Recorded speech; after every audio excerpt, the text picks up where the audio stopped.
Hello everyone, स्वागत है आप सभी का आपके अपने यूट्यूब चैनल एसएससी और रेडर पर। तो थंबनेल में आपने देखा ही होगा कि कैसे एक लगभग 12वीं फेल बच्चे ने एसएससी सीजीएल जैसे एग्ज़ाम को क्रैक कर लिया। तो मैं अपनी ही बात कर रहा हूँ। और लेकिन अब कुछ लोग ये भी बोलेंगे कि कौन सा बहुत बड़ा तीर मार लिया या कौन सा बहुत अच्छा रैंक लेते आए वगैरह वगैरह। बट चलो यार, मान लिया कि रैंक अच्छी नहीं आई, पोस्ट भी अच्छी नहीं मिली। बट यार एक बार सोचो ज़रा, आईआईटी यूपीएससी जैसे बड़े बड़े एग्ज़ाम्स के बच्चे एसएससी जैसे एग्ज़ाम्स को दे रहे हैं, और हमारे जैसे बिलो एवरेज बच्चे जो कि हिंदी मीडियम के मिडिल क्लास फैमिली से बिलोंग करते हैं, उनके लिए यार सीजीएल में सिलेक्शन लेना ही बहुत बड़ी बात है। तो यार ये बात भी सबको पता है कि लगभग 90% से ज़्यादा स्टूडेंट जो गवर्नमेंट जॉब की प्रिपरेशन कर रहे हैं, वो लोग लोअर मिडिल क्लास या फिर उससे भी लोअर क्लास में बिलोंग करते हैं। और जहाँ तक मेरी बात है, तो यार मैं बचपन से ही बिलो एवरेज स्टूडेंट रहा हूँ और पढ़ाई को कभी इतना सीरियस नहीं लिया, जिसकी वजह से आज तक बहुत सारी प्रॉब्लम फेस कर रहा हूँ। ये बात उन लोगों को भी पता होगी जो बच्चे मेरे जैसे हैं, बिलो एवरेज स्टूडेंट बचपन से रहे होंगे। वो लोग लाइफ में क्या क्या चीज़ें झेल रहे हैं, सोसाइटी, फैमिली वगैरह, बहुत सारी चीज़ें हम लोगों को ऑलरेडी सुन चुके हैं। और अगर कुछ ना करें तो लाइफ में आगे भी बहुत सारी चीज़ें सुनने को मिलेंगी। तो यार मैं ये भी बात कह रहा हूँ कि जो मेरे से भी ज़्यादा पुअर बैकग्राउंड के होंगे, मेरे से भी कमज़ोर बच्चे या फिर फैमिली बैकग्राउंड जैसा भी रहा होगा, वो लोग भी आज कुछ ना कुछ अपनी लाइफ में अच्छा कर रहे हैं। और मैं भाई टॉपर्स की तो बात ही नहीं कर रहा हूँ। उन्होंने यार हमसे काफ़ी ज़्यादा मेहनत करी है, तभी वो टॉप रैंक्स पे बैठे हुए हैं। ठीक है, लेकिन मैं अपने जैसे भाइयों की बात कर रहा हूँ। भाई एक बार ज़रा मेरा ये रिज़ल्ट देखना, ये मेरे 12th की मार्कशीट है। तो मैं कैसे 12th पास किया या फिर कैसे मैं पास हुआ, आप देख ही रहोगे। एक दो सब्जेक्ट में मैं पूरा फेल हूँ, जिसमें प्रैक्टिकल की वजह से मैं बच गया था, मेरा रिज़ल्ट हो गया था। तो अब सोचो खुद आप, जब ये रिज़ल्ट आया होगा, तब जब मैंने अपनी फैमिली को, अपने फ्रेंड्स को या फिर आस-पास के लोगों को ये बताया होगा, तो क्या रिएक्शन रहा होगा उनका? उनकी नज़रों में मेरी इमेज क्या होगी? आप एक बार सोच के देखो ज़रा। और भाई मेरा ही नहीं, मेरे जैसे काफ़ी लोग होंगे, जो इस बार भी सेलेक्ट हुए हैं, पहले भी सेलेक्ट हो चुके हैं या फिर आगे भी सेलेक्ट होंगे। तो भाई हमारी इमेज अलग ही होती है। लोग हमें किसी काम का नहीं समझते हैं भाई। इवन भाई आपकी फैमिली भी इस रिज़ल्ट के सामने आपको कभी सपोर्ट नहीं करेगी, ये सच है। मेरी ही नहीं, अगर किसी के साथ भी ऐसा होता है तो आप मान के चलो कि आपकी फैमिली भी आपको उस नज़र से देखेगी कि आप एक निकम्मे हो। तो भाई सबकी प्रॉब्लम्स एक जैसी नहीं होती है, चाहे वो प्रिपरेशन कर रहा हो, चाहे उसकी लाइफ हो। सबकी प्रॉब्लम्स अलग-अलग हैं। हाँ, कुछ की सेम हो सकती है, लेकिन कुछ न कुछ किसी न किसी की लाइफ में प्रॉब्लम्स होती ही हैं। चाहे वो आप एग्ज़ाम की बात कर लो, एग्ज़ाम्स में यार आप देख लो, जो प्रिपेयर कर रहा है बच्चा, किसी का जीके वीक है, किसी का मैथ्स वीक है, किसी का इंग्लिश वीक है, और कोई मेरे जैसा होगा जिसके सारे सब्जेक्ट वीक होंगे। तो अब मैं आपको अपनी बात बताता हूँ। जब मैंने प्रिपरेशन स्टार्ट किया था, तो मुझे कोई आइडिया नहीं था, ना कोई गाइड करने वाला था, ना कुछ पता था कि सीजीएल के एग्ज़ाम में क्या होता है, क्या नहीं। इवन एक सर से मैंने बात किया था, वो भी मैंने एमटीएस के लिए बात किया था कि मेरा किसी भी तरह से एमटीएस में जॉब हो जाए।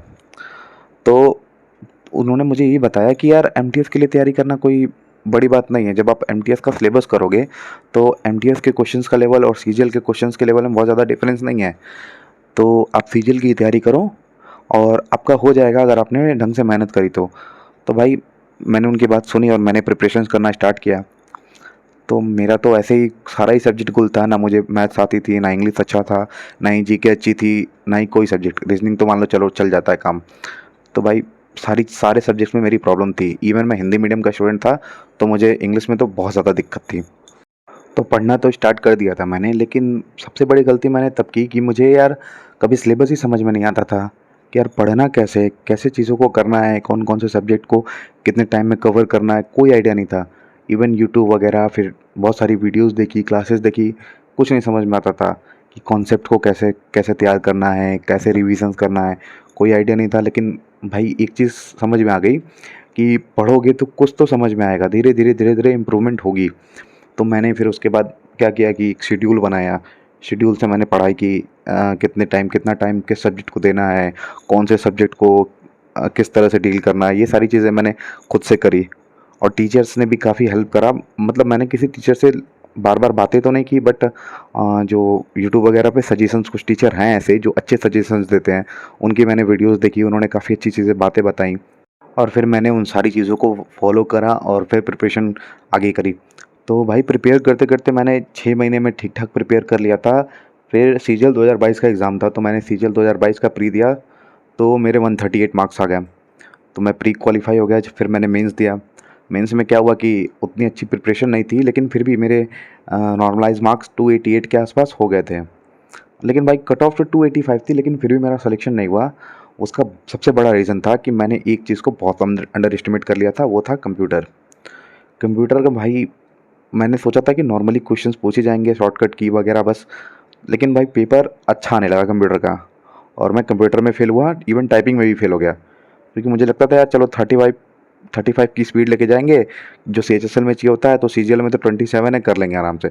तो मेरे भाई 30-35 की स्पीड थी, लेकिन एग्ज़ाम में जाने के बाद जो इनके कीबोर्ड्स होते हैं, उनसे 27 की स्पीड लाना भी लगभग बहुत मुश्किल हो जाता है फिर। तो मैंने यही गलती की उस टाइम पे कि मैंने बहुत ज़्यादा अंडर एस्टिमेट कर लिया इन सब्जेक्ट्स को। तो भाई जो लोग आगे प्रिपेयर कर रहे हो, वो लोग को मैं पहला सजेशन यही दूंगा कि आप लोग बैलेंस शेड्यूल लेके चलो। किसी भी सब्जेक्ट को अंडर एस्टिमेट मत करो, क्योंकि कोई भी सब्जेक्ट आपका सिलेक्शन रोक सकता है। चाहे वो कंप्यूटर हो, चाहे वो जीके हो, चाहे रीजनिंग हो, चाहे इंग्लिश हो। कोई भी सब्जेक्ट को आप अगर अंडर एस्टिमेट करोगे, तो भाई आपके लिए प्रॉब्लम क्रिएट होगा। इवन टाइपिंग को भी आपको कम में नहीं आंकना है, क्योंकि टाइपिंग आपको रेगुलर बेसिस पे करना पड़ेगा। क्योंकि वहाँ पे आप एग्ज़ाम सेंटर्स पे जाओगे तो आपको कीबोर्ड आपको देखने को मिलेगा, जो कि एकदम रद्दी कीबोर्ड्स होते हैं। तो भाई आप लोग प्रिपेयर करते टाइम ये बात ज़रूर ध्यान देना कि टाइपिंग को भी साथ साथ लेके चलें। फिर भाई आपको प्रिपरेशन जर्नी में भी काफ़ी सारी प्रॉब्लम्स फेस करनी पड़ेंगी। कभी आपका मूड नहीं करेगा, कभी आपकी तबीयत ख़राब होगी, या फिर बहुत सारे रीज़न्स होंगे जो आपको पढ़ाई से दूर लेके जाएंगे। लेकिन यार देखो, अगर तुमको सिलेक्शन चाहिए तो अपने लिमिट्स को पुश करना पड़ेगा कि यार ठीक है, 10 घंटे पढ़ रहे हैं यार, एग्ज़ाम आ रहा है, अब 2-3 घंटे और एक्स्ट्रा एफर्ट डालने पड़ेंगे। क्योंकि भाई आप खुद देखो, कंपटीशन इस लेवल का हो चुका है कि आप एक भी घंटा अगर छोड़ रहे हो, स्किप कर रहे हो पढ़ाई को, तो आपसे लोग आगे निकल जा रहे हैं। और भाई फिर आपको फिर मेहनत तो करनी पड़ेगी।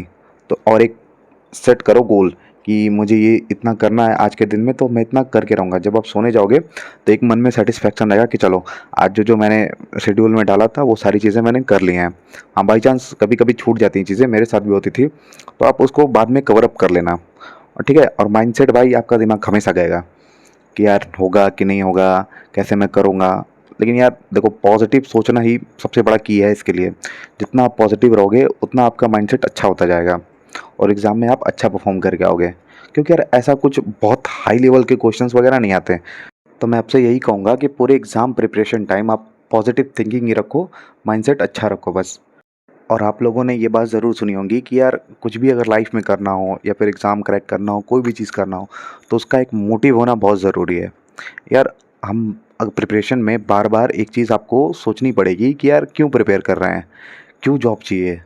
तो आपके मन में जो भी आपकी प्रॉब्लम्स है, फैमिली प्रॉब्लम्स है, या फिर रिलेशन प्रॉब्लम है, जो भी प्रॉब्लम है, उसके बारे में आप बार बार जब सोचोगे, तब आपको एक अंदर से मोटिवेशन मिलेगा कि यार नहीं यार, करना है, कुछ भी हो जाए, कुछ भी किसी भी कंडीशन में करना है तो करना है।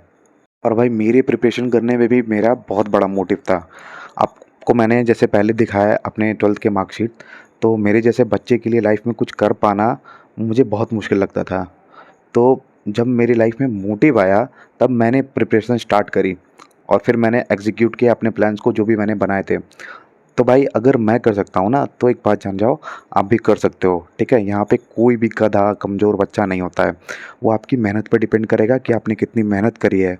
अगर मेहनत ढंग से करोगे, ईमानदारी से करोगे, तो भाई ज़रूर आपका भी सिलेक्शन होगा। और भाई ये बात भी सच है, ये बात जो लोग कहते हैं ना कि यार कोई भी सफल आदमी हो या फिर औरत हो, उसके पीछे एक आदमी होता है या औरत होती है। चाहे वो आपकी वाइफ हो, चाहे वो आपकी माँ हो, या फिर फादर हो, या आपकी गर्लफ्रेंड बॉयफ्रेंड जो भी हो। जब वो लोग आपको उस टाइम पे सपोर्ट करते हैं भाई, जो आपको चाहने वाले होते हैं, वो लोग आपकी स्ट्रगल को देखते हैं। ठीक है, तो उनका होना भी लाइफ में बहुत ज़रूरी है। चाहे वो आपकी गर्लफ्रेंड क्यों ना हो या बॉयफ्रेंड भी हो। कि हमारे एज में जो हम लोग प्रिपरेशन कर रहे हैं, यार होते हैं, ऐसा नहीं है कि नहीं होता है, सबकी गर्लफ्रेंड बॉयफ्रेंड होते हैं। तो यार उनको भी नहीं साइड छोड़ना है कि नहीं प्रिपेयर कर रहे हैं तो यार उनको भूल जाए या फिर छोड़ दे। सब चीज़ों को बैलेंस तरीके से करना है यार, क्योंकि जो आपको आपकी बेरोज़गारी टाइम में आपको सपोर्ट कर रहा है, तो सोचो उसको आपसे क्या चाहिए। वो आपको सफल देखना चाहता है ना कि वो खुद का उसका कोई सेल्फिश मोटिव है। और भाई प्रिपरेशन में इतना रिजिड भी नहीं हो जाना है कि यार अपने रिलेशनशिप को ही छोड़ दो। यार फिर आगे मान लो सफल भी हो गए, तो वो किसको दिखाओगे। क्योंकि इस दुनिया में बहुत लोग कम ही होंगे जो आप उनकी सफलता से खुश होंगे। जलने वाले ज़्यादा लोग होते हैं, ये आपको भी दिखता होगा। ठीक है, तो मैं यही कहूँगा कि जो भी आपका रिलेशन है उसको बैलेंस तरीके से लेके चलो, साथ में लेके चलो, आगे चल के आप ही को अच्छा रहेगा। और आप लोगों से यही कहूँगा कि प्लीज़ आप लोग मेरी बातों पे ध्यान दो, ना कि यार मेरे पोस्ट को, मेरी रैंक को, यार जो भी आया मैं खुश हूँ, जो भी मुझे मिला है उसमें मैं बहुत खुश हूँ। सबकी लाइफ़ की अपनी-अपनी स्ट्रगल है यार, कोई ज़्यादा कर रहा है, कोई कम कर रहा है, कोई किसी वजह से कर रहा है, कोई किसी वजह से कर रहा है, ठीक है? मैं ये नहीं कहूँगा कि मेरा बहुत स्ट्रगल रहा है या फिर बहुत कुछ रहा है। हाँ, मैंने जो चीज़ें मेरी रही है वो मैंने आपको बता दिया है। और लास्ट में मैं आप लोगों से यही कहना चाहूँगा कि यार अभी जो जर्नी है ना आपकी प्रिपरेशन की, ये यार बहुत इंपॉर्टेंट है। लाइफ़ का एक ऐसा स्टेज है जहाँ पे आपको बहुत कुछ सीखने, सुनने, जानने को मिलेगा। तो आप लोग भी अब अच्छे से प्रिपेयर करो आगे के लिए। और भाई मेरे से अगर आपको कोई हेल्प चाहिए होगा तो मैं डिस्क्रिप्शन में अपना टेलीग्राम लिंक भेज दूँगा। आप लोग मुझे डीएम कर सकते हो, मैं रिप्लाई करने की कोशिश करता हूँ और भाई मैं रिप्लाई करता भी हूँ, ठीक है? और भाई ठीक है, मेरी अगर बात आपको अच्छी लगी हो तो प्लीज़ लाइक और सब्सक्राइब ज़रूर कर देना। Thank you.